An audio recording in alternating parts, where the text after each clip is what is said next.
But there's a lot going on in the WNBA. New news that we get to kick off this headline with. They just announced there's going to be a record expansion with teams in Cleveland, Detroit, and Philadelphia. I was a little bummed to not see Nashville on that list, and there are other cities that weren't there, but the league is planning to grow to 18 teams. Cleveland will be in 2028, Detroit in 2029, and Philly in 2030. It feels kind of crazy to be saying names so like weird. 2030, but how excited are you for this, Kasey? I'm excited because it's just going to change the level of competition. You know, when you start to kind of like we just talked about PWHL, when you're facing the same teams all the time, so consistency, like, yeah, it really challenges your game. But to some degree, you know, certain things become a little bit more solvable. So we're going to be able to see things ramp up to another level for the WNBA. That's why we're excited for women's sports to grow as a whole. You were bummed about Nashville. I thought we were finally going to hear some good news about Boston, but fingers crossed, it's not completely out of the cards, hopefully, but I am very excited about this and the direction that the league is going in. Definitely. And I think one of the cool parts for me is just to see the NBA's backing to these new teams. Yes. I know the Cleveland team is being led by Dan Gilbert, who's the owner of the Cleveland Cavaliers. Detroit's team has even been invested in by Jared Goff, the Lions quarterback, so like there's a lot of different ties in pro men's sports that are in these new WNBA teams. I mean, we're seeing it across all women's pro sports, even in the NWSL. And I just think not only does that provide like leadership backing, but also financial backing. And sometimes too, when you have a leader in that city who is promoting a new team and something that's brand new in a city, you need some people who are recognizable faces and already have a fan base behind them to really get it going. So I'm excited about that because I think it's a really important piece to this new WNBA expansion. I think it's one of the most important pieces, AB, because without those names being attached to this, sometimes like the encouragement gets lost upon fans. And I know that's such a tough thing to say considering that these women, these athletes deserve the attention. But when you find out that Patrick Mahomes and his wife are going to soccer games because, they're invested in it, when you find out that Jared Goff is invested in something, that just piques your interest to a degree of coming in more open-minded and more exciting than you would if you were just kind of generally stumbling upon it. So I think it helps a lot, and it just speaks to the importance of the growth of it. Definitely. And we're here talking about teams that are going to be in 2029, 2030. But there's two teams that will be in 2026. It's Toronto and Portland. And I think what's crazy just to think about how many more teams we'll see in the WNBA, it is a great rollout because now you have two more teams in 2026. We had the Valkyries this year. And so you can kind of see what's happening is these teams will learn from each other. Hey, what was your process? What worked? What didn't? And also, I think if you were to put all these teams in immediately, which obviously isn't feasible to do, that's why there's a rollout, it might just be overconsumption. Like there might just not be enough attention given to one team. So I'm excited to see, the rollout of these teams over the next couple of years, but also how do they learn from each other? And in what ways does that help the WNBA just do this process really well? I love that you point that out, but the cool part about the rollout, I think, is you get those unique fan stories. Like, have you ever met someone who's not from the city and they fell in love with the team because of how they came onto the scene or because of the player that they got in the expansion draft? So it just kind of helps broaden the scope of the fans that might be interested in a Toronto team or, what'd you mention, Philly or Cleveland. Like, it could be they picked up my favorite player and now I'm all in on this team and I'm not even from Cleveland. I'm from Texas. So I think it also just creates unique paths and ties to the game. Totally. Hey, they might even get you and I. Like, they might even grab They know we're the marketing gurus, Amy.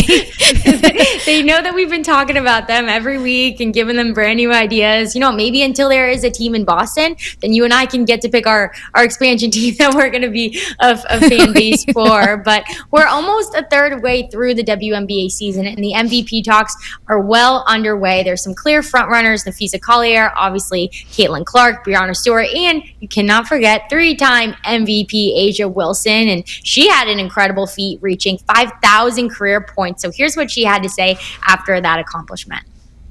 It meant a lot to me.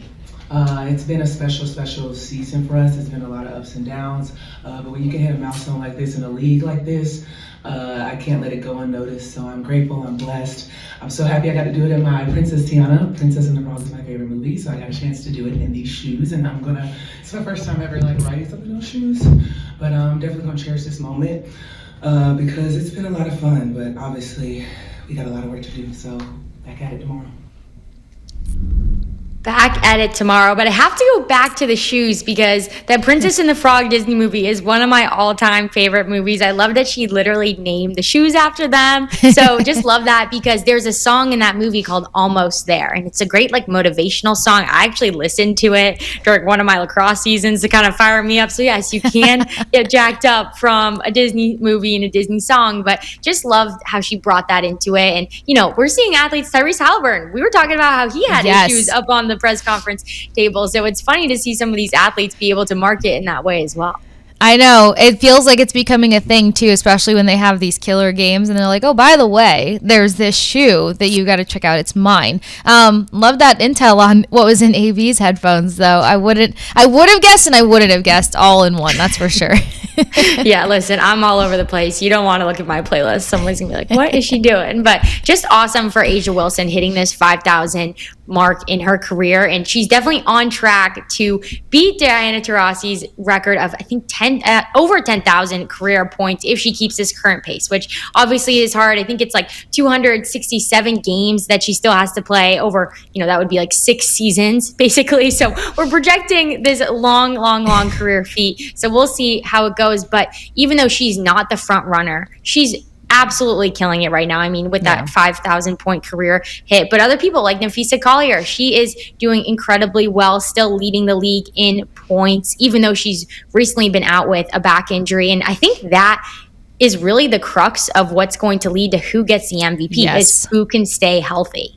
Yeah, I mean, that's why everyone's kind of going back and forth when it comes to Caitlin Clark. We saw an MVP caliber performance when she got back from her injury just to kind of fall off a little bit and then end up injured yet again.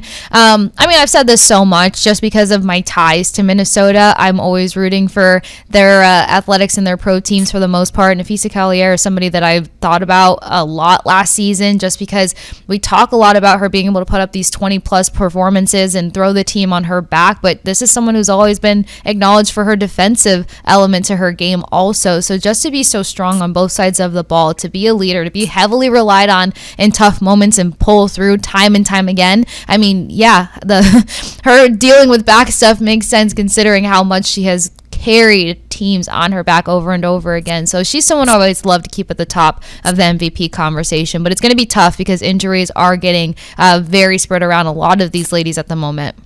Definitely. And she came in second for MVP last year. So that definitely, has a little bit of a factor and a chip on her shoulder how she wants to handle it. But another award that's getting a lot of talk already is Rookie of the Year. So let's get to that. And this is up for grabs, okay? So the front runners are Paige Beckers, Kiki Irefin, and Sonia Citron. Paige Beckers was a star from UConn, now at the Dallas Wings. Kiki Irefin, USC grad. Sonia Citron, Notre Dame grad. They both play for the Washington Mystics. So really stacked rookie class for Washington. They did an amazing job in the offseason, but right now it's looking like Paige Becker. She's leading the league in all scoring, assists, and steals, and she has also missed multiple games due to a concussion protocol that she was dealing with a couple weeks ago, but that really seemed to have no effect on her. I think really the only thing that's not going in her favor is that Dallas is 5-13 this season. So kind of a shocking season for them so far, but clearly not affecting Paige individually.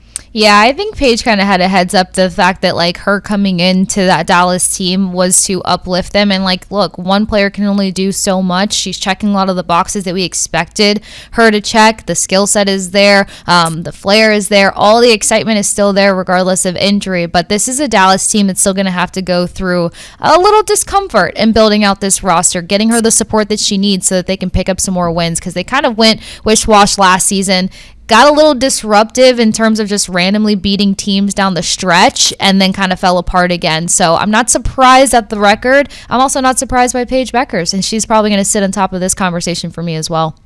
Definitely. And I know some people are saying, even though Dallas doesn't have a great record, Paige can still win it. And I think that's totally true, right? It's an individual award, and you can't make that the only reason why someone doesn't get the Rookie of the Year award. But Kiki Arifin is creeping up on her, and I think people weren't talking about her as much coming into the season because she was playing with Juju Watkins and that incredible USC team. But she is absolutely killing it. She's leading the rookies in rebounds per game, and she is not afraid to go up against Asia Wilson herself and get that and one. I think people were absolutely shocked to see her getting physical and taking it to Brittany Griner and Alyssa Thompson type players in the WNBA and really making her name known from the jump. So yes, I think at the end of the day, we're probably going to see it be Paige, but Kiki Arifin is definitely making a name for herself. And I think regardless, what an awesome showing from the Washington Mystics rookie class and what they can do and just really setting the stage for the future to come.